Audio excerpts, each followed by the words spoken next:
మన మత్తయి సువార్త 8వ అధ్యాయము 2 నుంచి 4 వచనాలలో ఒక కుష్ఠరోగికి యేసుక్రీస్తు ప్రభుల వారికి మధ్య జరిగిన యొక్క సంభాషణ మనము కానీ చూసుకున్నట్లయితే, ఇక్కడ ఇదిగో ఒక కుష్ఠరోగి వచ్చి ఆయనకు మొక్కి, ప్రభువా, నీకు ఇష్టమైతే నన్ను శుద్ధినిగా చేయగలవనెను.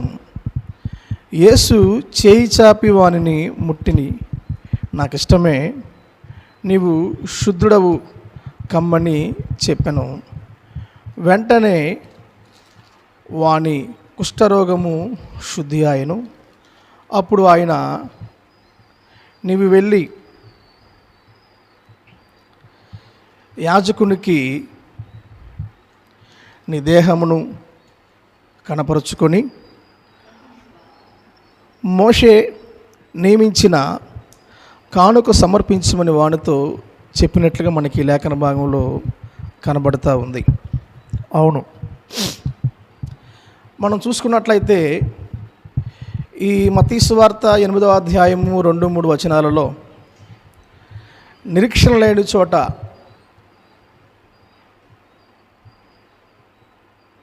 వచ్చిన విశ్వాసం, ఒక కుష్ఠరోగి వచ్చి ఆయనకు మొక్కినట్లుగా మనకు కనబడుతూ ఉంది. వాస్తవానికి కుష్ఠరోగం ఉన్నవారు పట్టణానికి బయట ఒంటరిగా బ్రతకాలి. వారు సమాజంలో జన సంచారం చేసే ప్రదేశంలో వారు నివసించడానికి వీలు లేదు అని లేవియాకాండము 13వ అధ్యాయము 45-46 వచనాల్లో మనకు కనబడుతూ ఉంది. అంటే సమాజము వెలివేసిన అతడు యేసు దగ్గరకు వచ్చాడు. ఆయన యేసును తన నిస్సహాయ స్థితిలో ఆయన సహాయం కొరకు యేసు దగ్గరకు వచ్చి ఆయన అర్థిస్తున్నట్లుగా మనకు లేఖన భాగంలో కనబడుతూ ఉంది. అందుకనే ఇర్మియా గ్రంథము 29వ అధ్యాయము 13వ వచనంలో, మీరు నన్ను వెదకిన ఎడల నేను మీకు దొరికేదను. మన పరిస్థితి ఏదైనా కావచ్చు, మనం ఎలాగైనా ఉండవచ్చు, కానీ దేవుని యొద్దకు కానీ మనం కానీ వచ్చినట్లయితే, ఆయన కానీ మనము వెతికినట్లయితే ఆయన మనకు దొరికేవాడుగా, మనకు సమీపంగా ఉన్న వ్యక్తిగా ఆయన ఉంటాడు. ఒక వ్యక్తి సముద్రంలో మునిగిపోతూ ఉన్నాడు. ఒడ్డున ఉన్న వాళ్ళు చెయ్యి పైకెత్తు తాడు విసురుతామని అన్నారు. అతడు ఆలోచించాడు, నా బట్టలు మురికిగా ఉన్నాయి, నేను ఈత రాని వాడని, వీళ్ళు నన్ను చూసి నవ్వుతారేమో అని ఆలోచిస్తూ కూర్చుంటే మునిగిపోతాడు. కానీ అతడు గట్టిగా రక్షించండి, రక్షించడని కేక వేశాడు. అవును, కుష్ఠరోగి కూడా సమాజము వెలివేసిన యేసు నన్ను రక్షించు అని వచ్చాడు. మన స్థితిగతులు ఏమైనా కావచ్చు.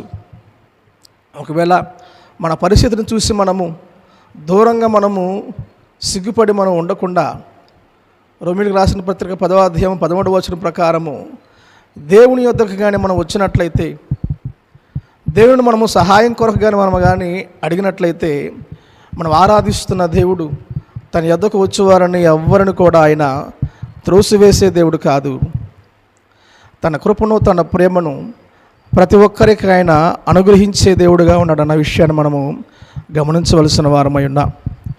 చూడండి, ఇక్కడ ఆయన ప్రభులో ఉన్న దేవుని యొక్క శక్తిని నమ్మాడు, దేవుని యొక్క చిత్తాన్ని నమ్మినట్లుగా మనకు కనబడుతూ ఉంది. ప్రభువా, నీకు ఇష్టమైతే నన్ను శుద్ధినిగా చేయగలవు అని ఇక్కడ మాట్లాడుతూ ఉన్నాడు. అవును, దేవా నువ్వు చేస్తావా, నువ్వు చేయగలవా అని అనలేదు. కానీ అయ్యా, నీకు ఇష్టమైతే నువ్వు నన్ను శుద్ధినిగా చేయి,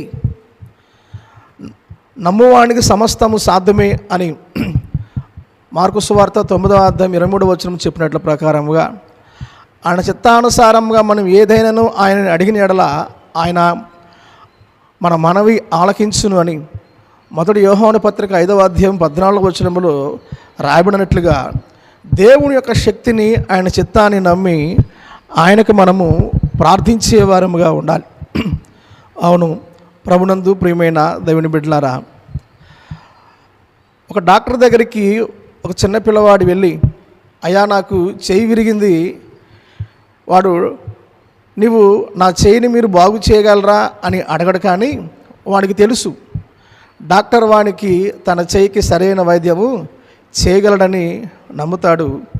డాక్టర్ గారు మీరు నా చెయ్యి బాగు చేస్తారా అని అడగడు. కానీ అట్లాగే ఇక్కడ ఈ యొక్క గుడ్డివాడు కూడా, అయ్యా నీకు ఇష్టమైతే నన్ను నీవు శుద్ధినిగా చేయి.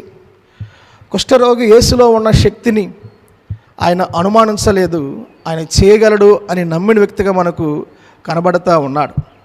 మనము కూడా ఆయన దగ్గరికి వచ్చినప్పుడు, ఆయనని అడిగినప్పుడు సందేహించకుండా విశ్వాసంతో మనం ఆయనని అడగవలసిన వారుగా మనం అందరం కూడా ఉన్నాం. అవును, ఒక వజ్రాల వ్యాపారి ఉన్నాడు, ఆయన దారిలో వెళ్తూ ఉన్నాడు. అయితే ఒక వజ్రము మెరుస్తూ ఉండటం ఆయన చూశాడు. జనం అందరూ కూడా ఆ యొక్క వజ్రము ఉన్న పరిస్థితిని బట్టి అది అందరూ ముక్కు మూసుకుని వెళ్తూ ఉన్నారు. కానీ అతడు మాత్రం ఆగాడు. చెత్తను లెక్క చేయకుండా చేయి పట్టి ఆ వజ్రాన్ని బయటకు తీశాడు, కడిగాడు. చివరికి అది లక్షల యొక్క విలువ చేసింది. అవును, లోకమనలను వెలివేసిన, లోకమనలను చెత్తగా తీసివేసిన యేసు ప్రభు మనల్ని అమూల్యమైన వారుగానే ప్రేమిస్తూ ఉన్నాడు. ఆయన నిన్ను నన్ను విలువ పెట్టి తన రక్తం ఇచ్చి కొన్నవాడుగా ఉన్నాడు. ఒక వజ్రములాగా ఆయన మనల్ని చూస్తూ ఉన్నాడు. మనలో ఉన్న దేవునికి అవిధేయమైన ప్రతి ఒక్క వ్యర్థ పదార్థాన్ని, చెత్తను చూసి ఆయన మనల్ని అసహించుకునేవాడు కాదు, మనల్ని ఆయన ముట్టనివాడు కాదు. కానీ ఆయన వెంటనే వానిని ముట్టినట్లుగా మనకు కనబడుతూ ఉంది. మనము కూడా దేవుని యొక్క వాక్యము చేత, దేవుని యొక్క సహవాసము చేత, పరిశుద్ధాత్మ శక్తి చేత అయితే మీరు కడగబడి పరిశుద్ధ పరచబడతారని చెప్పేసి 1 కొరింథీయులకు రాసిన పత్రిక 6వ అధ్యాయము 10వ వచనంలో మనకు కనబడుతూ ఉంది. చూడండి, ఈ యేసుక్రీస్తు ప్రభువుల వారు ఆయన చేసిన యొక్క వ్యక్తిగత సంభాషణలో మనము కానీ ఆలోచన చేసుకున్నట్లయితే, ఇక్కడ ఆయన ప్రభువా నీకు ఇష్టమైతే నీవు నన్ను శుద్ధినిగా చేయి అని చెప్పేసి ఆయన మాట్లాడుతూ అని ఆయన అడుగుతూ ఉన్నాడు. నిరీక్షణ లేని చోట వచ్చిన విశ్వాసం మనకి ఇక్కడ కనబడతా ఉంది. పట్టణానికి బయట నివసించేవాడు, ఒంటరిగా ఉన్నవాడు వెలివేసిన కానీ దేవుని వద్దకు వచ్చినట్లుగా మనకు లేఖన భాగాలు మనకు తెలియచేస్తూ ఉన్నాయి. అవును, ఆయన మనల్ని ఎంతగానో ప్రేమించిన వాడై ఉన్నాడు. ఆయన వెంటనే నాకు ఇష్టమే, నీవు శుద్ధినివి కమ్మని చెప్పేసి ఆయన చెప్పినట్లుగా మనకు లేఖన భాగంలో మనకు కనబడతా ఉంది. చూడండి, ప్రభునందు ప్రియమైన దేవుని బిడ్డలారా, ఆయన మనల్ని ప్రేమిస్తున్న దేవుడిగా ఉన్నాడు. ఆయన మనలను తనకి ఇష్టలుగా చేసుకున్న వ్యక్తిగా ఆయన ఉన్నట్లు మనకు తెలుస్తూ ఉంది. అవును, ఆయన మనల్ని వ్యక్తిగతంగా ఎరిగిన దేవుడు. ఎవరు ఆయనకి ఇష్టలు, ఎవరు ఆయనకి ఇష్టమైన జీవితాన్ని జీవించేవారు అని కానీ మనం కానీ ఆలోచన చేసుకున్నట్లయితే, విరిగిన హృదయం కలిగిన వారు ఆయనకి ఇష్టలుగా కనబడుతూ ఉన్నారు. ఆయనను వెదకేవారు ఆయనకు ఇష్టలుగా కనబడుతూ ఉన్నారు. ఈ యొక్క కుష్ఠరోగి యొక్క ఉదాంతాన్ని మనం కానీ ఒక ఆలోచన కానీ మనం కానీ చేసుకున్నట్లయితే, అవును,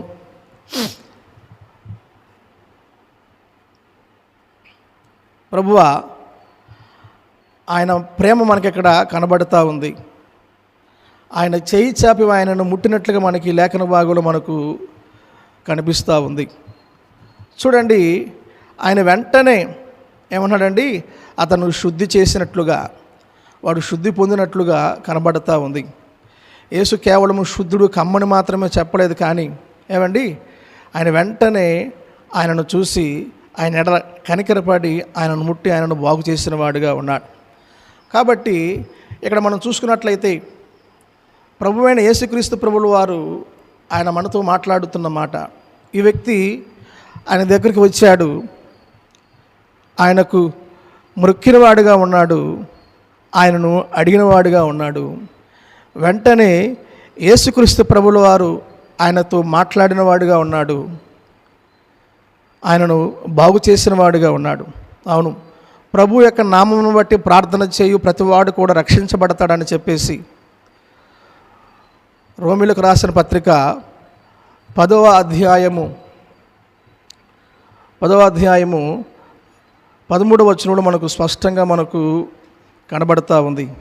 కాబట్టి ఈ యొక్క ఉదయకాల సమయంలో ప్రభునందు ప్రియమైన దేవుని బిడ్డలారా, దైవ జనాంగమా, ఆయన మనల్ని ప్రేమిస్తున్న దేవుడిగా ఉన్నాడు. ఆయన మనల్ని ఇష్టపడే దేవుడిగా ఉన్నాడు. ఆయన మనల్ని కనికరించే దేవుడిగా ఉన్నాడు. మనల్ని ఆయన కృప చూపే దేవుడిగా ఉన్నాడు. మనం కానీ చూసుకున్నట్లయితే గత జీవితము కుష్ఠరోగిని యేసు యొద్దకు రావటానికి వెనకడుగు వేయనేయలేదు, ఆయనకు దగ్గరగా వచ్చినట్లున్నాడు. మనము కూడా మనం ఎలాగున్నా కానీ మన స్థితిగతులు ఏమైనా కానీ దేవుని దగ్గరకు వచ్చి ఆయనను మనం వేడుకునేవారుగా మనం ఉండాలి. వినయంతో దేవునికి మనము ప్రార్థించేవారముగా ఉండాలి. దేవుని యొక్క చిత్తానికి మన జీవితాన్ని మనము అప్పచెప్పుకునే వారముగా ఉండాలి. అవును, ఆయన మనల్ని శుద్ధిపరిచే దేవుడు, మనల్ని బాగు చేసే దేవుడు, మనకు తన కృపను తన కనికరాన్ని సదాకాలం మనకు ఆయన అనుగ్రహించే దేవుడిగా ఉన్నట్లుగా మనకు కనబడుతూ ఉంది. అయితే ఈ లేఖనాలలో మనం చూసుకున్నట్లయితే ఆయన ఒక చక్కని విషయాన్ని తెలియచేశాడు. నేను నిన్ను ఇష్టపడుతూ ఉన్నాను, నేను నిన్ను ప్రేమిస్తూ ఉన్నాను. కాబట్టి ఎవరు నిన్ను ఇష్టపడినా ఇష్టపడకపోయినా, ఎవరు నిన్ను ప్రేమించినా ప్రేమించకపోయినా నేను నిన్ను ప్రేమిస్తానని చెప్పేసి ఆయన చెప్పకనే చెబుతూ ఉన్నాడు. అవును, ఈ లోకంలో చాలామంది మనుషుల ప్రేమను పొందలేక మనుషుల యొద్ద నుంచి తమకు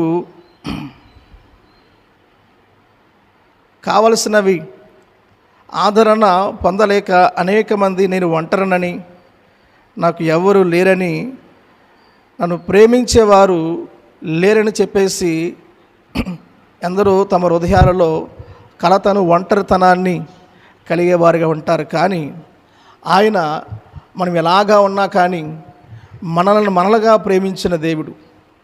మనం ఇంకను పాపంలో ఉన్నప్పుడే, దేవునికి దూరమైనప్పుడే ఆయన మనల్ని ప్రేమించి నీ కొరకు నా కొరకు తన రక్తాన్ని ఆయన చిందించిన దేవుడిగా ఉన్నాడు. కాబట్టి అయితే మనము దేవునికి ఇష్టలేని వారుగా మనము జీవిస్తున్నామా లేవా? దేవునికి భయపడేవారు దేవునికి ఇష్టలుగా జీవిస్తారని చెప్పేసి లేఖన భాగం కనబడుతూ ఉంది.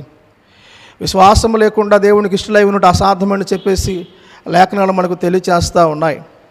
సత్యముగా ప్రవర్తించేవారు యెహోవాకు ఇష్టలని చెప్పేసి సామెతలు 12వ అధ్యాయము 12వ అధ్యాయం 22వ వచనంలో మనకు కనబడుతూ ఉంది. నా ఆజ్ఞలను గైకొని వాటిని అనుసరించేవాడే నన్ను ప్రేమించేవాడు అని చెప్పేసి తెలియచేస్తూ ఉన్నాడు. దీన మనసు కలిగిన వారిని, నా వాక్యమునకు విధేయత చూపడిన వారిని, లోబడి వారిని నేను ప్రేమిస్తూ ఉన్నాను, నేను వారిని లక్ష్య పెడతానని చెప్పేసి లేఖనాలు తెలియచేస్తూ ఉన్నాయి. న్యాయముగా ప్రవర్తించుటయు, కనికరమును ప్రేమించుటయు, నీ దేవునితో వినయముగా నడుచుకునుటయు ఇదే కదా నేను మీ యొద్ద నుంచి నేను ఆశిస్తూ ఉన్నాను, నాకు ఇష్టమైనవి ఇవే కదా అని చెప్పేసి దేవుడు మీకా 6వ అధ్యాయం 8వ వచనము కూడా తెలియచేస్తూ ఉన్నాడు. అవును, శుద్ధ హృదయగలిగిన వారు దేవునికి ఇష్టలుగా కనబడుతూ ఉన్నారు, వారు ధన్యులు, వారు దేవుణ్ణి చూస్తారని చెప్పేసి లేఖన భాగాలు తెలియచేస్తూ ఉన్నాయి. పరలోకమందున్న దేవుని యొక్క చిత్తాన్ని జరిగించేవాడే నాకు ఇష్టడు, ప్రేమించువాడు దేవుని వలన పుట్టినవాడు, వాడు దేవుని ఎరుగును అనే లేఖనాలు తెలియజేస్తూ ఉన్నాయి. ప్రతి విషయంలో కూడా దేవునికి కృతజ్ఞతాస్తుతులు చెల్లించుడి, ఇది మీ విషయమైన దేవుని యొక్క చిత్తము, అది ఆయనకి ఇష్టమైనదని చెప్పేసి లేఖన భాగాలు మనకు తెలియజేస్తూ ఉన్నాయి. కాబట్టి ప్రతి జనములోనూ ఆయనకు భయపడి నీతిని జరిగించేవాడు ఆయనకి ఇష్టలని చెప్పేసి అపోస్తుల కార్యములు 10వ అధ్యాయము 34వ వచనం మనకు తెలియజేస్తూ ఉన్నాయి. కాబట్టి ప్రభునందు ప్రియమైన దేవుని బిడ్డ, సహోదరుడా, సహోదరి, నువ్వు ఇష్టపడినా ఇష్టపడకపోయినా కానీ దేవుడు నేను ఇష్టపడే దేవుడిగా ఉన్నాడు. అయితే మనము కూడా మనం ప్రేమించేవారుగా ఉండాలి. దేవునికి ఇష్టమైన వారుగా మనము జీవించటము దేవుడు మన యొద్ద నుంచి ఆయన కోరుకునేవాడిగా ఉన్నాడు. కాబట్టి దేవునికి భయపడే వారముగా ఉందాం, విశ్వాసంతో జీవించే వారముగా ఉందాం, నీతిగా నడిచే వారముగా ఉందాం, ఆయన ఆజ్ఞలను అనుసరించి పాటించే వారముగా ఉందాం, కరుణాహృదయాన్ని కలిగే జీవిద్దాం, దేవుని యొక్క చిత్తాన్ని మనము నెరవేర్చే వారముగా ఉందాం, ప్రేమ కలిగి కృతజ్ఞత భావం కలిగి దేవునికి మనం ఇష్టలైన వారుగా మనం మార్చబడదాం. ఇదిగో ఈయన నా ప్రియమైన కుమారుడు, ఇతని యందు నేను ఆనందిస్తూ ఉన్నానని చెప్పేసి యేసుక్రీస్తు ప్రభుల వారు బాప్తిస్మం పొందిన వెంటనే ఆకాశంలో నుంచి ఒక చక్కటి స్వరము ఏమండి వినబడుతూ ఉంది. అవును, నీవు నేను కూడా మనం ఏ పాపములో ఉన్నా కానీ, ఎటువంటి దేవునికి దూరమైన స్థితిలో ఉన్నా కానీ ఆయన దగ్గరకు వచ్చి, ప్రభువా నాకు నీవు కావాలయ్యా, అయ్యా నాకు నీ సహాయం కావాలయ్యా, అయ్యా నా ప్రతి పరిస్థితుల్లో నుంచి నువ్వు నాకు విడుదల కలగచేయని చెప్పేసి ఆయన మనం వేడుకున్నట్లయితే ఆయన మన యొక్క ప్రతి ఒక్క పరిస్థితిని, ప్రతి సమస్యను ఆయన మనకు తీసివేసి, ఏమండి ఈ కుష్ఠరోగి ఎలాగైతే ఊరు వెలుపడ జీవించే వారిని మరలా తన కుటుంబంతో సంతోషించే మహా గొప్ప భాగ్యం అనుగ్రహించాడో, మనకు కూడా ఆయన తన శక్తిని, తన కృపను, తన కరుణను అనుగ్రహించి దేవునికి, మన కుటుంబానికి ప్రియమైన వారుగా దేవుడు చేసి సంతోషాన్ని, సమాధానాన్ని ఆయన అనుగ్రహించును గాక. అయితే ఒకవేళ నువ్వు నమ్మకపోతే, దేవునికి ఇష్టమైన జీవితాన్ని జీవించకపోతే, ఇంకా ప్రభువైన యేసుక్రీస్తు ప్రభుల వారిని సొంత రక్షకుడిగా నువ్వు కానీ స్వీకరించకపోతే, రేపనేది మనది కాదు, ఇదే మిక్కిలి అనుకూలమైన సమయము. ఎలాగైతే ప్రభువైన యేసుక్రీస్తు ప్రభుల వారు బాప్తిస్మం పొందినప్పుడే నా ప్రియమైన కుమారుడు, ఇతని యందు నేను ఆనందిస్తున్నానన్న శబ్దం వినపడిందో, నమ్మి బాప్తిస్మం పొందాం, ప్రభు యొద్దకు వద్దాం, ప్రభు యొక్క బిడ్డలుగా, ఆయన కుమారులుగా, ఆయనకి ఇష్టమైన వారుగా జీవించి మహా గొప్ప ధన్యతను కృపను దేవాతి దేవుడు మనకందరికీ అనుగ్రహించునుగాక. ఆమేన్, ఆమేన్, ఆమేన్. ప్రార్థన.